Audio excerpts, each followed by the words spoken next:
Hello, am I audible now?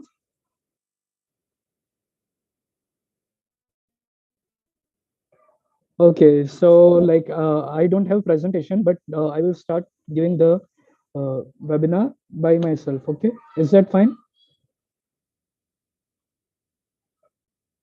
Okay, so hello, good evening, everyone. I am Vishal from Surat and founder of Flyhound Cosmos.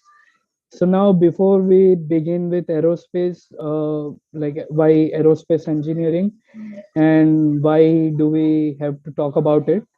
So we will go a bit off topic and we will try understanding why the field exists itself. First thing, okay.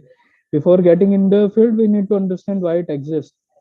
So as I said, I am founder of Around Cosmos. So now what do we do? So we are right now making a small satellite launch vehicle. Okay. So now why do we need to do that? So in 1970s and 60s, America and Soviet Union were fighting in the era of space because Germany made a missile which was capable of going into space and then coming back and attacking any country out there. Okay, so that poses the danger for a lot of countries, and they needed something to use it for. Okay, so they started doing research and development for rockets and all those things. So after World War, what happened is that Soviet Union and USA, both of them kidnapped and took some scientists to their own country and started developing rocket for satellite launching. Now, if you all know about space and if you are interested in it, you surely would know that Sputnik was the first satellite that was launched in space by Soviet Union. Okay, so from that the actual space race began. Now, because Soviet was there, it could be a threat for United States because spy satellite could keep a track on American armed forces, like wherever they are going, they could be tracked with help of satellites. So John F. Kennedy came forward and told everyone that by the end of decade we would send humans to moon and we'll bring them back. Now back then, aerospace was not even a field. There was only this what we say mechanical engineering. That was the core field. Okay, so all these people came together and formulated a lot of different things, made a lot of different machines, rocket engines, and a lot of different hardwares, and they were able to make a rocket which was able to take animal in space. So, in fact, Russia was the first country to send any living organism in the space by launching the dog Laika. Then America mimicked it and launched chimpanzee. Then the Mercury program came into existence when they launched an astronaut using the missile they had back then. So now, after doing all this research in all this decade long research, you needed some kind of education where you could have people who are capable of manufacturing these things for a longer term. Because what is the purpose of making a rocket that cannot be made constantly? For example, PSLV has been serving India for decades now. In fact, GSLV itself has been serving us for around like 20 years now. So, because of that, we need people who are capable of manufacturing these machines. They're extremely complicated, right? So, even if you want to make a basic engine, it could cost you around 2 to 3 lakhs per engine. Okay, the basic one, like the one that could be manufactured by a college team, it would cost you around 1 or 2 lakh at the least.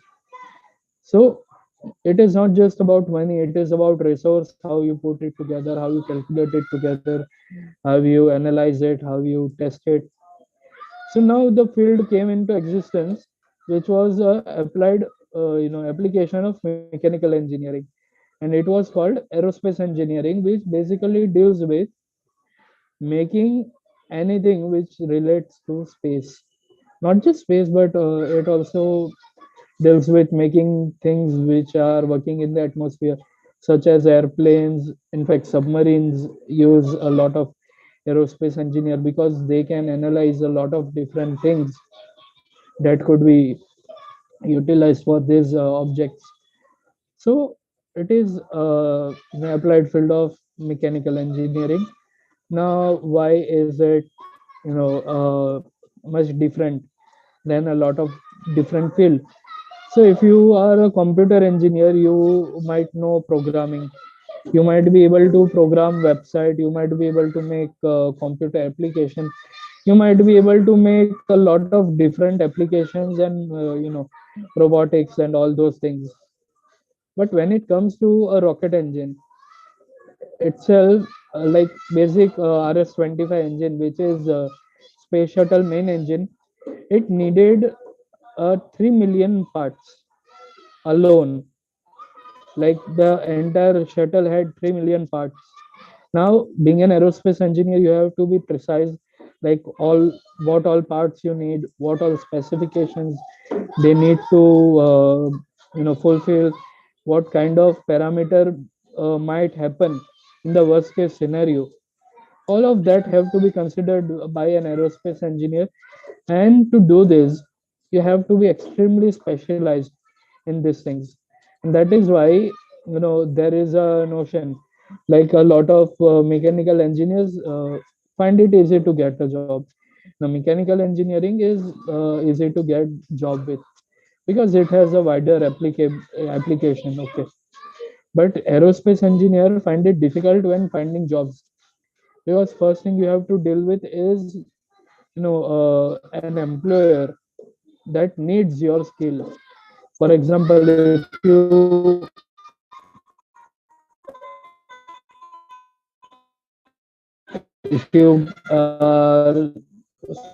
you specialize with solid propellants, like when we see in the space shuttle, there are two SRBs, solid rocket boosters, on either side of those that launch vehicle.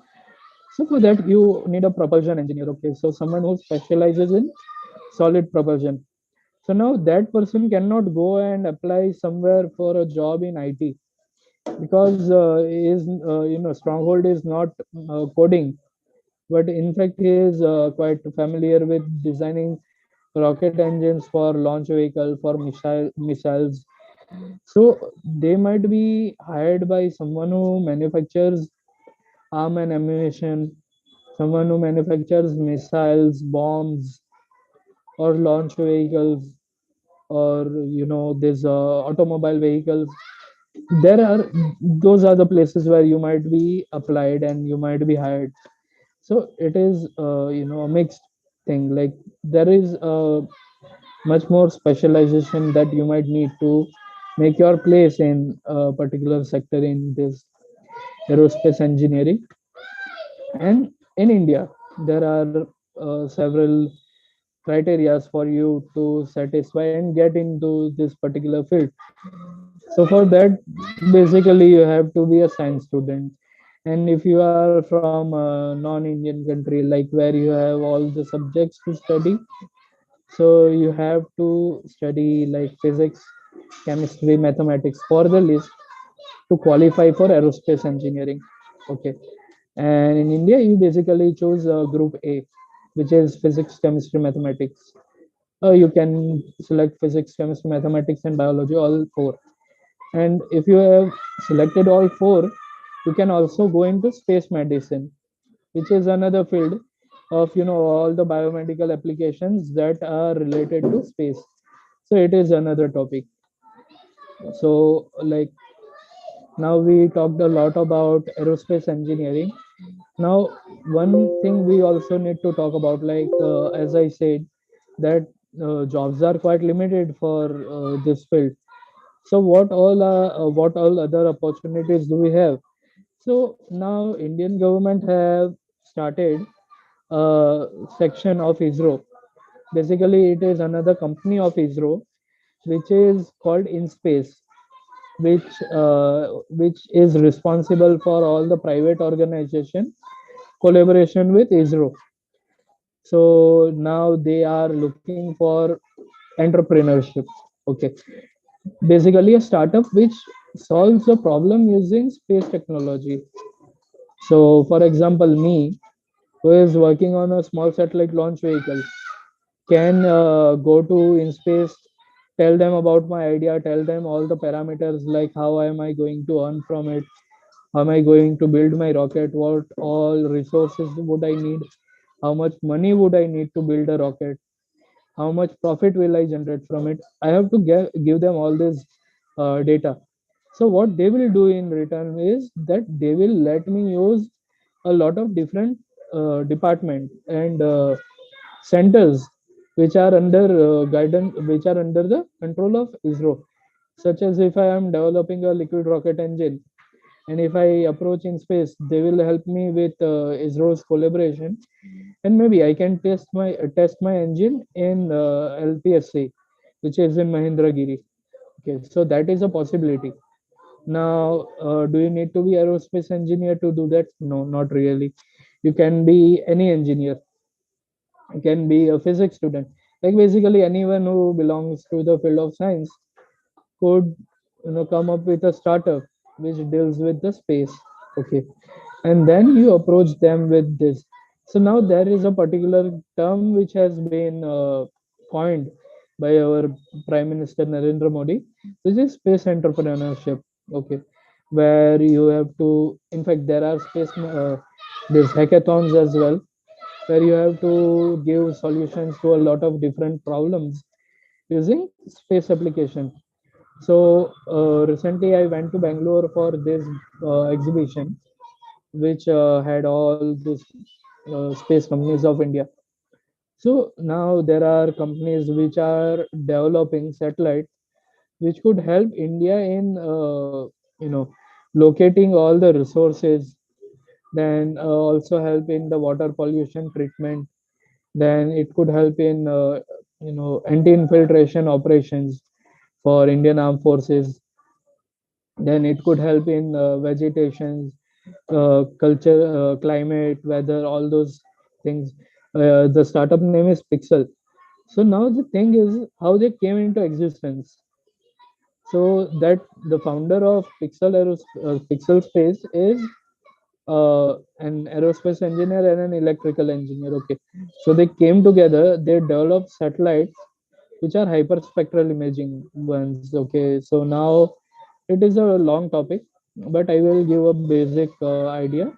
So it identifies a lot of different thing in multispectral segment. Like when you see a particular object, you see a particular color, but you are unable to see IR spectrum. You are unable to see ultraviolet rays. You are unable to see X-ray, gamma rays. Okay, but there are a lot of different things. For example, plant have chlorophyll. Living plant have chlorophyll in it, so it will give a particular signature in this visible range. It will give some in IR. It will give some in UV. It will have some signature in X-ray. So now that particular have a particular signature, and you can identify any object with it. So that is what this pixel space is using to locate resources and all other things that I mentioned. Now they had this innovative idea. They approached in space, and they helped them in developing their lab. They now have their own testing facilities in their center, which is in Bangalore. Then there is another startup in IIT Mumbai, Bombay, which is Manastu Space. So they developed a small satellite propulsion system. So now Indian Defense Forces are approaching them. DRDO approached them to manufacture rocket engines for spy satellites. Okay, so this kind of things can be done if you have some innovative ideas that could be implemented to solve a national problem. Then you could approach in space, and they will guide you with it. and you do not necessarily need to be an aerospace engineer for it. So apart from that, I would like to come with one another factor in the aerospace engineering. It is not a field for weak people. Like, I'm sorry if I this particular thing is offensive, but aerospace engineering comes with a lot of hurdle. As I said, it is a very selective field. Okay, you have to specialize in anything. So when you are dealing with these things, you are dealing with things which are on which human life depends a lot.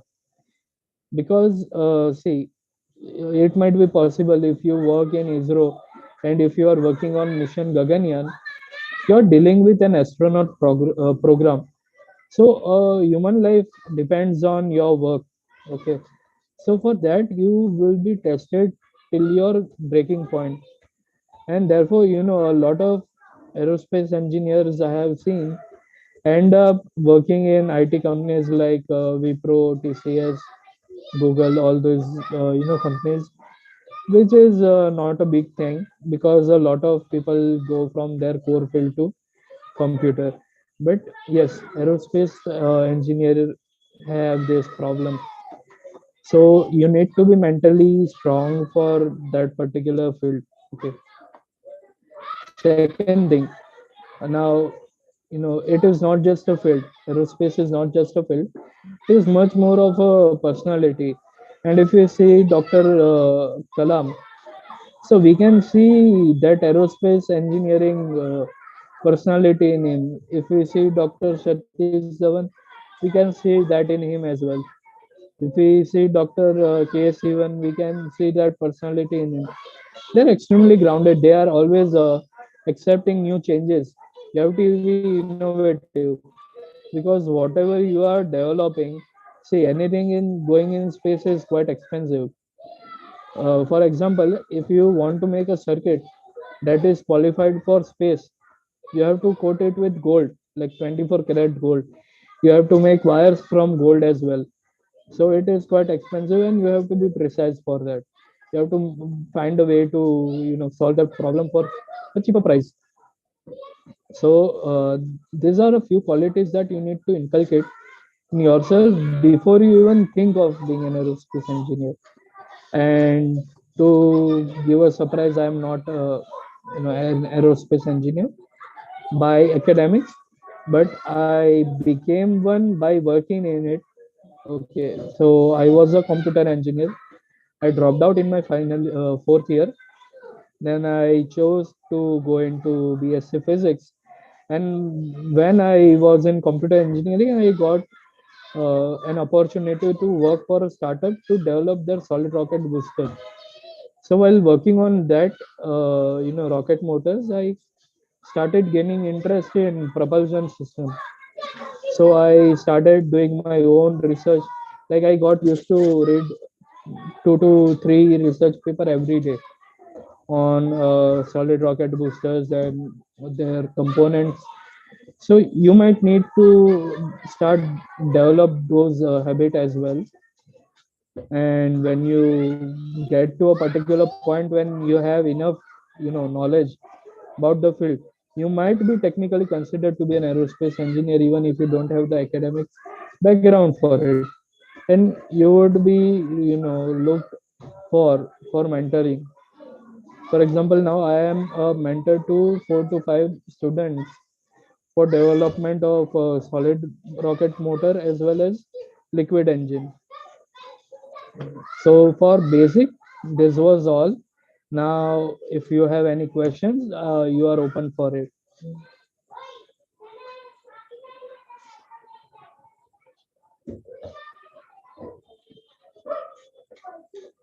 Is there any questions that you would like to ask me?